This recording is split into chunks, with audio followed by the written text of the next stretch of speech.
avez eu l'occasion de suivre cette émission. Aujourd'hui, nous allons parler sur le temps de la fin. La question est de savoir, est-ce que nous sommes déjà dans le temps de la fin ou nous allons vers le temps de la fin? Sur ces plateaux, comme vous pouvez les remarquer avec moi, j'ai invité pour vous un grand homme de Dieu, le pasteur Paula Chipanda. Le pasteur Paula Chipanda, où Azali invité na biso ya mokona lelo pour décortiquer na sujet ensemble. Bonjour pasteur. Bonjour maman. Pasteur, pour la compréhension maintenant sur la biso pour se présenter. Oui, c'est biso za pasteur de l'église Nini, l'église Zawati. Merci d'abord maman. En premier lieu, nazo remercier d'abord Bino pour na kosepela ko yamba biso. Et en deuxième lieu, nazo pesape merci. Et pas bande konyon so ba disposer temps pour na kolanda biso. Naza pasteur responsable ya ACK vainqueur. Kombo to bengami na kombo ya pasteur Paulin Chipanda papa vainqueur. Je suis le pasteur responsable de l'ACK vainqueur. Église ezali sur Prince, il y a université numéro A61 quartier Kaouka. Vraiment il y a d'autres personnes au Baye Bibiso déjà, mais pour na ba oyo Baye Bibiso te, je suis le pasteur responsable de l'ACK vainqueur. C'est ça maman. Pasteur Tokoye depuis année nous banda pour exercer ministère na yo banda musala nzambe depuis année. Bon. Ministère, c'est quel plan pastoral? Ah, c'est le plan pastoral. C'est-à-dire, on a bandé qui, comme en tant que pasteur, si j'ai une bonne mémoire, na cause à la bandé qui, en tant que pasteur en 2017. 2017. Oui. Sur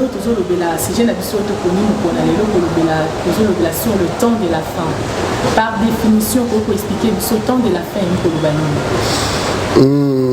Le temps de la fin, ils allaient d'abord parcours. D'abord, c'est un langage qui signifie le parcours de l'église de la grâce. C'est-à-dire, depuis la sortie de l'église de la grâce, par la mort de notre Seigneur Jésus-Christ, jusqu'à la fête que nous appelons la fête des trompettes. Cette période-là, c'est-à-dire quand l'Église quitte à partir de la croix, parce que c'est à partir de la croix que Christ a proclamé une année de grâce. C'est-à-dire le moment où nous sommes, c'est un moment de la grâce, où l'Église de la grâce est sur terre. Maintenant, aucun de l'Église jusqu'à la fête des trompettes. Lorsqu'on parle de la fête du trompette, c'est-à-dire Nabutombwami, c'est que vous appelez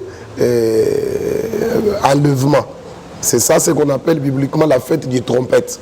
C'est-à-dire l'église des aucun enlèvement, c'est ça ce qu'on dit le temps de la fin. C'est-à-dire vie église ici sur la terre, église des aucun dans la montée. Ça c'est ce qui signifie le temps de la fin. Merci pasteur. Pasteur, la Bible d'un côté, vers le temps de la fin, il y aura beaucoup de prophètes, beaucoup d'églises. Dieu étant que pasteur, le lot dans le monde, on a plusieurs églises, plusieurs prophètes.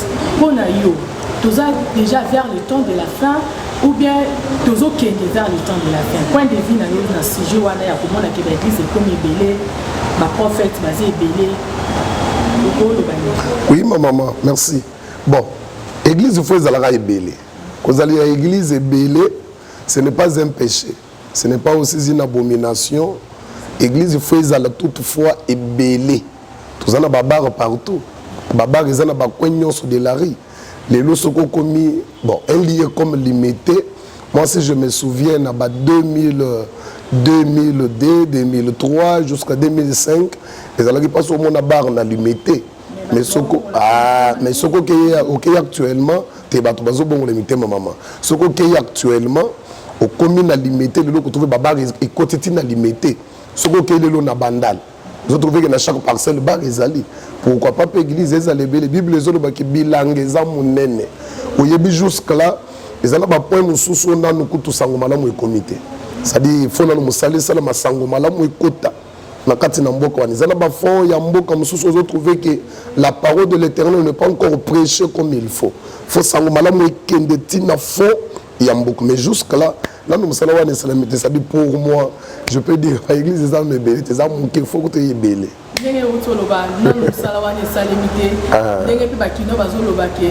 L'église, donc comme on dit, je cherchais le monde, je l'ai trouvé dans l'église. Donc l'église, le comme il y a pur, il y a plus pire et comme ça les mains, l'église.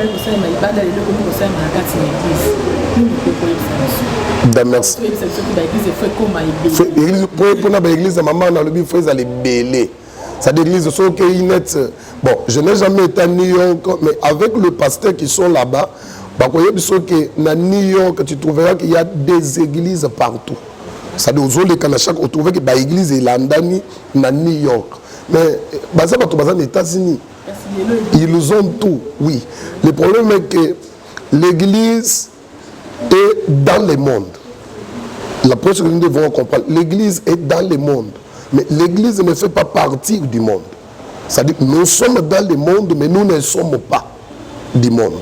L'église est une image à filet. L'église est une image à hôpital. Vous savez, dans le filet, tant que nous avons filet, na mai pona koloba mbisi. Na kati na filet na ye, à côté de la kobimisa kaka mbisi te. Et dans le filet na ye, vous constatez que bitenya zete kozala na kati, magrogodo kozala na kati. Ni seleketa ya maye kozala na kati. Mbisi et kozala pe na kati. C'est-à-dire que le problème était ma maman. Il y a un temps que nous appelons le temps de la moisson. Le temps de la moisson, c'est aussi une fête. Quand l'église va monter, c'est que je vous ai parlé de la fête du trompette. L'église va à la fête du trompette. Et monter, après il y a monter, l'église Zoleka. Na kati d'abord il y a couronnement. Et le couronnement, l'église bon, parce que moi aussi j'ai fait partie de la Katiwana. Et couronnement, après couronnement, na noces avec notre époux. Et na noces avec notre époux, qui est la fête de la moisson. Là, lisez Matthieu, je pense Matthieu, si je n'ai pas oublié, Matthieu chapitre 24, le verset 13. Bible un papa qui avait un champ, c'est qui a donné cette parabole-là. Mais le matin, ils ont trouvé que il y a eu des livrets parmi le bleu. Et ensemble. Mais tant que tu as un moment de moisson, tu as le bleu, tu as le livret, tu as na moto. C'est-à-dire l'église, il faut l'église il y a tout. Ça dépend de trouver le quoi cicaté. Ceux qui n'ont trouvé le logo, un pasteur, ils trouver peut-être à commettre ma bêtise. Ce n'est pas le problème. Vous devez comprendre que c'est le livret parmi le bleu. Parce que la Bible dit qu'ils se sont crissés au milieu de vous. C'est dont la condamnation a été écrite. Et Jean-Baptiste est venu avec le message de la grâce, le message de la repentance, je m'excuse. La Bible dit qu'il y a eu aussi une race de vipères. Jean-Baptiste Jean-Baptiste, malgré il était venu avec le message de la repentance, cette affaire ne vous concerne pas. Vous, la race des vipères. Regardez, il est venu. Il parlait à tout le monde. La race des vipères est venue aussi pour écouter. Et lorsqu'ils ont écouté, ils peuvent poser des questions pour s'impliquer. Mais Jean-Baptiste, vous, race des vipères, nous devons seulement comprendre que dans l'église, il y a tout. Dans l'église, il y a tout. Il y a les mauvais, il y a les bons. Maintenant, la seule chose qu'on peut aider à comprendre, c'est seulement que il y a malam. Oyaza mabe bambuma mabewana ezokuta mingi na banani na bandimi to na ba pasteur auto tanga quelque soulever quelque chose très important on a lundi ou bien oui maman depuis que même pasteur peut akokoza mabe donc bakotika ekaka kola ensemble et après OK donc mingi mabewana soki totali bien ba pasteur nde baza ba meneur bon je ne peux pas dire que ba pasteur nde baza ba meneur. Maman n'a pas de faut tchana mutu. Ezaya ke mwana na nzambe aza mwana nzambe. Mwana nzambe atali lo tribulation commune dengenini. Atika nzambe. Mwana Satan azape mwana Satan. Ata lelo to teye to tchena mutu nase akobongwa na te. Yesu ye moko azoloba ke ba oyo pesi ngai bango yeyo. Mais sauf mwana ya libungi. Mais lui-même en tant que Dieu, c'est-à-dire, mwana libungi là, ce sont les alliés du diable, les fils du diable. Mwana na nzambe aza mwana nzambe. Mwana ya Satan aza mwana Satan. Même si on le prêche du matin au soir, akobongwa na te. Ata simbi Bible na maboko. Ata tei lelo. Lobi boko yeba mapapu na yebien. Boko mona ndenga osuka lobi. Nous avons des pasteurs où on trouvait qu'il fut un prophète, il prophétisait. Mais les noms sont connus au comme le coutier Nabar. A Tchépé Masanga Zomel, à Boaka Bible. Bible nous dit que Boti Kabango, le temps viendra. Cette affaire-là, ce n'est pas une affaire, il y a mon tout fois l'andela. Pasteur, la plupart il y a des pasteurs on a bazan na don ya ba miracle donc bazan na ba full moko ezolanda bango na sima don ya prophétie soka linga détaillé vie na yo en tout cas au bengi yango d'abord don. Lorsqu'on parle du don, ça dit quelque chose qu'on a offert. Maintenant tout n'est que don wana ya nzambe to ya Satan. Parce que mutoko kende pe akei pe ezala ba kingabwa. Moi j'ai reçu un prophète ya kingabwa ayeko se repentir. Basokoli kaka miso pa maman kana kingabwa. Mai wana maman na sokola miso maya bibembe na mok. Azui maya bibembe na mok asokoli kaka elongi. Akope so prophétie atangine lamba olati. Merci pasteur. Pasteur basi nini okope sa bana nzambe o bakoki babi basine ezali o bana nzambe bakokozana nango pona ko distinguer les biens et les mal. Na kokota na église moko pasteur moko malgré atei bien apesi ba message apesi ba prophétie ngam étant que moi na nzambe ndeni na ko sala comment je peux faire pour découvrir que oyo azaya nzambe te oyo azaya nzambe yo étant que serviteur ya nzambe basi nini ko glisser un peu na mutu ya peuple ya population ba na nzambe bazolanda biso. Merci ma maman, une très bonne question. En premier lieu qu'aucun de l'église pour pasteur athée à bien. Parce que s'il y a les gens qui maîtrisent la parole de Dieu, ce sont les alliés du diable. Aucun de l'église ne passe que pasteur athée à bien. Il peut prêcher, il peut te parler bien, mais il n'est pas de Dieu. Moi, dans Zambé, au côté sakalito, il n'est pas mon tunion sauté. Un bon enfant de Dieu. Quand tu supposes le il n'est pas mon tunion sauté. C'est-à-dire, ils ont un montefo yoka. Vous savez, écoutez, c'est une voix que le diable avait utilisée pour renverser Ève dans le champ. Ce qui Ève a tchaki kakalito ya koyoka nyoka te, mais la makamunyo so yoko taketa. Ce qui a bingana ki kakanyoka. Le serpent est venu avec le message. Le serpent n'a pas critiqué Dieu. Il a cité aussi le titre de Dieu là dans sa bouche. Ça dit même le serpent savait que Dieu existe. Mais Ève a fongoli moutem. Il a commencé à exposer ces choses, ces règles, ces intimités avec Dieu. Automatiquement le serpent est entré. Mais ce qu'il a disposé, qui tentait pour nous yokaye, alinga qui a sa honte. Donc c'était une voix. Deuxième voix. Église, il faut y avoir. Tu ne peux pas prêcher bien, ne veut pas dire qu'il est dédié. Mon côté est une repentance, mais il y a beaucoup de dumba. Quand on a pasteur, on trouve que atei sur la repentance, n'a pas qu'on a créé pendant une coutume na masangazome. Na tout papa qu'est-ce qu'il y a ibisingai mwana, c'est un père pour moi. Mwana, maboko yesala comme ça le mingi, ndezwa ka pesalité mingi. Un père, parmi le père, on a considéré qu'un ambo cannabiso. Dans un séminaire, vraiment, il a parlé, il m'a fait bouger les corps. Vraiment, je me suis senti que réellement, le ciel était ouvert. Mais le soir, je me rendais chez lui, on a coupé ça y est offrande. Et on a appelé ça offrande d'engagement, je l'ai trouvé avec une bouteille du bière.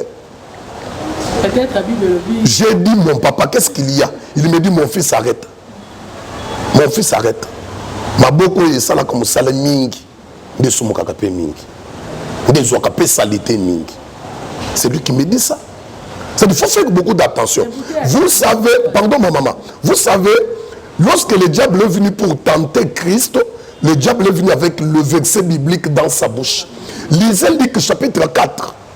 Christ a fait la prière pendant 40 jours et 40 nuits. Mais lorsque Erazo qui était dans Ngomba Poakita, diable a dit qu'il est écrit. C'est pour te dire que le diable a dit la Bible. Le diable a dit la Bible. Satan, personne. Lorsqu'on parle du serpent, c'est un esprit séducteur. Mais celui qui séduit là, il a aussi la maîtrise biblique. Avoir la connaissance biblique, ou côté il y a malam il fait partie d'un enfant de Dieu. Non. Moi, dans l'ensemble de tout bref, pour une minute. Nous avons 3 vies sur notre parcours en tant que le vainqueur, en tant que le racheté. Notre première vie, c'est une vie qui est avant la croix. La vie avant la croix, pour être sauvé, il faut un animal. C'est-à-dire, il faut être trop penché dans l'application. Ça l'est la maille, ça l'est la bougie, utiliser l'huile, utiliser l'encens, ainsi de suite. C'est-à-dire, pour il faut mettre la maille, il faut mettre le sayo, il faut mettre le sayo, huile. C'est une vie. Ça, c'est juste avant la croix. Tu es tombé dans le péché, il faut prendre l'offrande pascale. Où qu'on dit l'animal du péché, tu prends l'animal et tu places devant, tu te diriges tout droit vers le tabernacle, c'est une vie avant la croix. Maintenant, la vie après la croix, tout ce qui se faisait là, Christ a créé sur la croix pour dire que je suis venu accomplir. C'est-à-dire, il a accompli tout ça. Notre animal, c'est Christ. Nous sommes tous dans il y a kondima. Déjà. Raison pour laquelle il y a qui Bible est pas Marie et raison côté pas Marie à côté Marie avec sa sœur Marthe. Les 2 femmes ici parlent de 2 églises. Une église de la loi. L'église de la loi était trop penchée dans la biloko. Qu'on utilisait maï, qu'on utilisait mafuta, qu'on utilisait mungwa. Tu as un problème, il faut aller voir le sacrificateur Basokolayo pour dire que c'était lié dans l'église de la loi. Et l'église de la grâce, là-bas nous avons que le Saint-Esprit qui opère tout en travers la parole de Dieu. Et notre provision est liée à la mort de Christ sur la croix. C'est-à-dire, lorsqu'il est monté sur la croix, il nous a donné l'os, il nous a donné la chair, il nous a donné la peau, il nous a donné le sang. Comme notre provision pendant parcours Nabissonios sur la terre. Je tombe aujourd'hui, il me relève. Il me relève et je suis directement purifié par son sang. Raison pour laquelle la Bible nous dit, du jour au jour, l'Éternel il renouvelle sa bonté sur l'Église. Et quand tu trouves un homme dédié, il y a l'église de la loi. C'est-à-dire que dans l'église, pour opérer le miracle, il faut une bouteille à huile d'olive. Ce n'est pas une bonne église. Ce n'est pas une bonne église. Il n'est pas un homme dédié. S'il vous plaît, maman, je pèse mes mots. Je suis un théologien de formation. C'est-à-dire que tu trouves un homme dédié qui prend la vie de l'église de la loi. Il a même cette vie-là dans l'église de la grâce. Parce que cette église, c'est une église de la grâce. Lorsque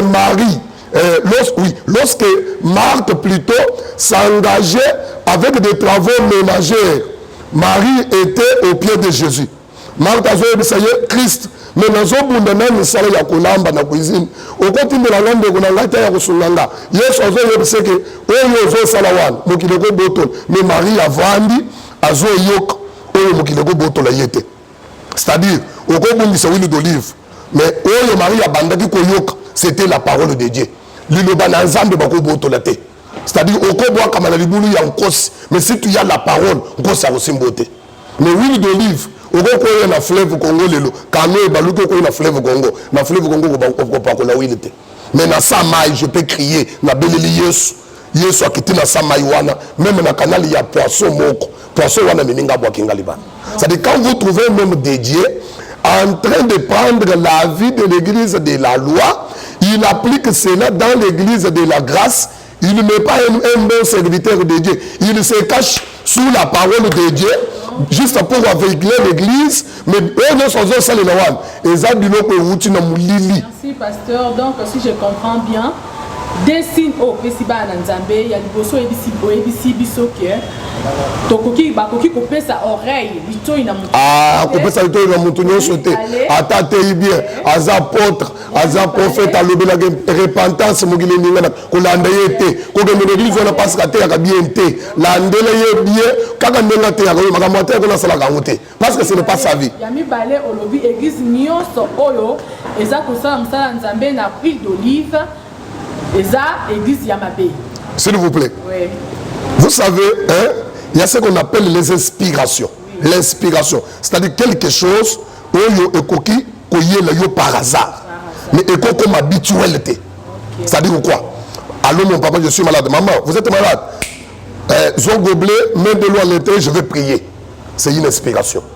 Il peut prier, mais si cela devient une habitude, pour qu'un pasteur puisse commencer à prêcher, il faut qu'il ait une bouteille d'eau aussi. Vraiment, me mélanger une estrade. Je vais le redresser. Me mélanger, vous créez plateau, il est là, je prendrai la Bible.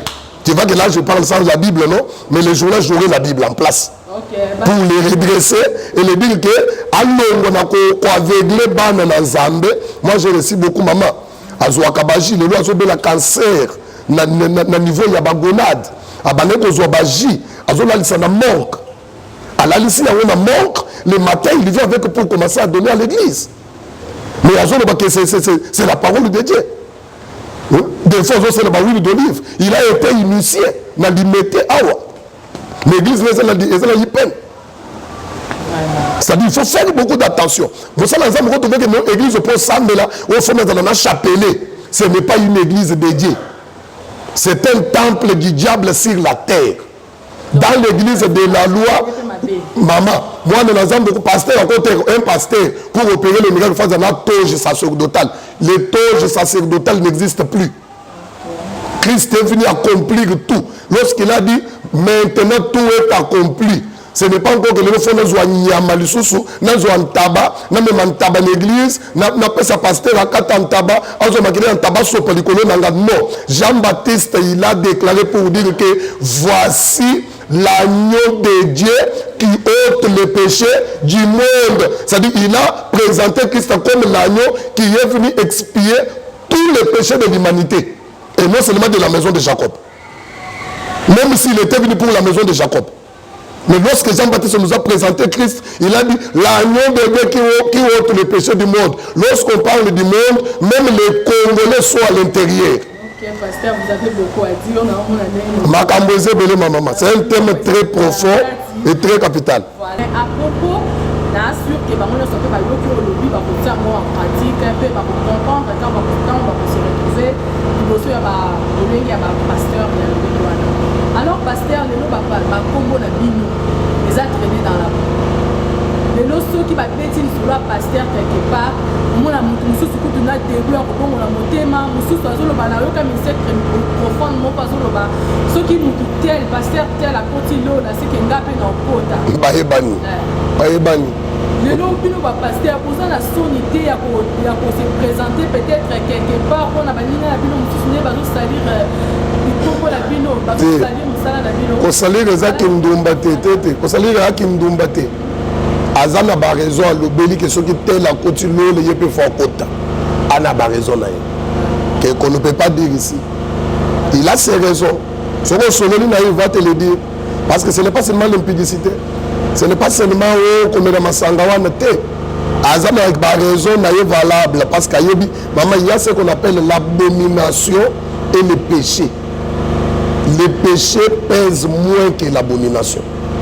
Le péché, Dieu peut te pardonner. Mais quelqu'un qui est tombé dans l'abomination, c'est quelqu'un que Dieu ne pardonne pas. C'est-à-dire quelqu'un qui est tombé dans l'abomination, c'est-à-dire à celui qui ndumba ya mulimu. Qui ndumba ya mulimu ezanine. Au sambe la zamba avec mélange. Au sambe la zamba avec le pété na mosapi. Au sambe la zamba avec poudre magique. Kosambe la zamba avec libende. Pourquoi tu me un pasteur? Vous avez la chaîne de monde na kingo yanine. Un pasteur va bracelet dans ma boucle yanine. Un pasteur, j'ai suivi l'autre. Moi c'est quelqu'un que j'aime beaucoup là.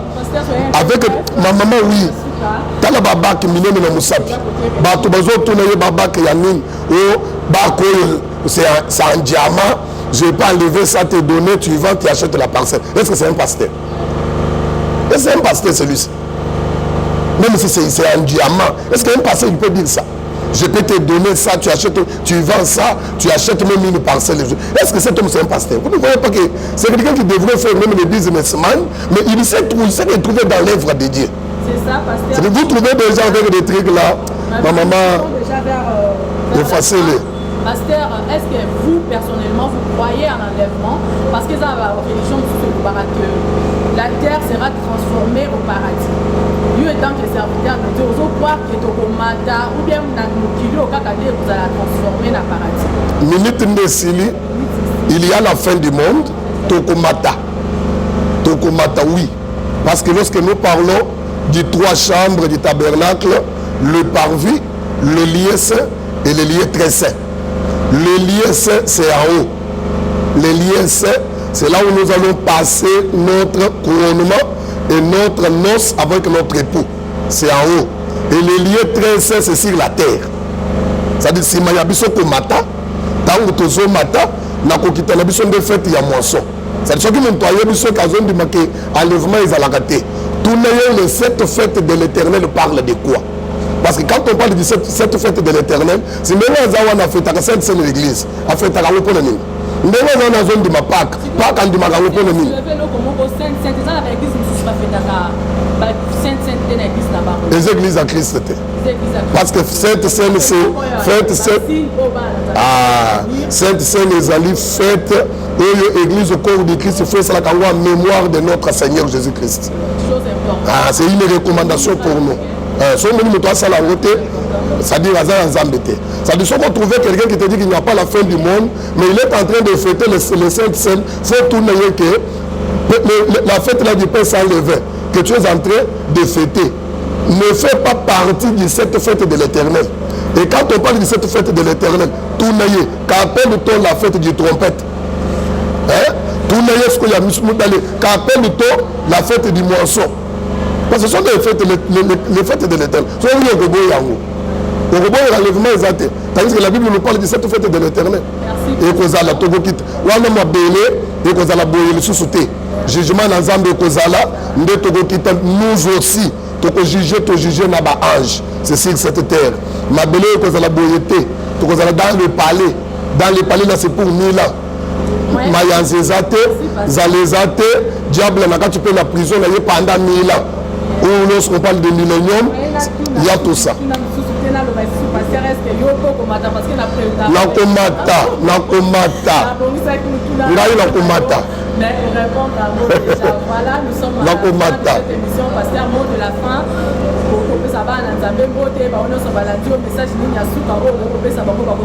Je tiens aussi à remercier tous les enfants de Dieu qui nous ont suivis. Vraiment, je suis le pasteur responsable de l'ACK Vainqueur. Vraiment, à l'ACK Vainqueur, nous prions presque chaque jour. Notre église est sur le prince de l'université, numéro A61, quartier Kaouk, commune Kalam. Si vous êtes juste sur la station Kaouk, demandez ACK Vainqueur. Vraiment, nous sommes juste en face de l'université orthodoxe. Vraiment, le dernier mot que je peux dire est que luttons contre les sentiments. N'allez pas à l'église parce que tu connais les pasteurs là. Il fit un grand frère du quartier ou ton collègue ou un membre de ta famille ou quelqu'un de ta tribu. S'il vous plaît, l'église de Balouba n'existe pas. L'église de Bakongo n'existe pas et l'église de Bangala n'existe pas. Nous avons qu'une seule église qui est le corps du Christ. Quand vous êtes dans l'église, vous constatez qu'il y a de mauvaises applications dans l'église, le pasteur se conduit mal, il fait les choses qui ne répondent pas correctement à la parole de Dieu, s'il vous plaît, pour sauver votre âme, car votre âme coûte trop cher. Bien-aimé, ce que Christ a pu faire sur la croix, ce n'est pas quelque chose de la moindre. Quand vous constaterez qu'il y a de telles choses dans l'église, vous devrez seulement vous dire que non, pour votre ravitaillement spirituel, et moi je vous demanderai même d'abandonner cette église-là. Merci. C'est ça mon dernier mot. Voilà, nous sommes à la fin de notre émission. Nous disons merci merci beaucoup à tous qui nous avez suivis. Merci Nabino, surtout vous avez été connectés pour la émission de M. Alelo. Un grand merci à notre directeur général Thierry Lang, le professeur. Merci à l'équipe technique, côté régie, Ezalaki Bongo, Derek, Patrick, Tété, merci à la caméra, Ezalaki na Francis Tchombo. Alors, merci beaucoup. Au revoir.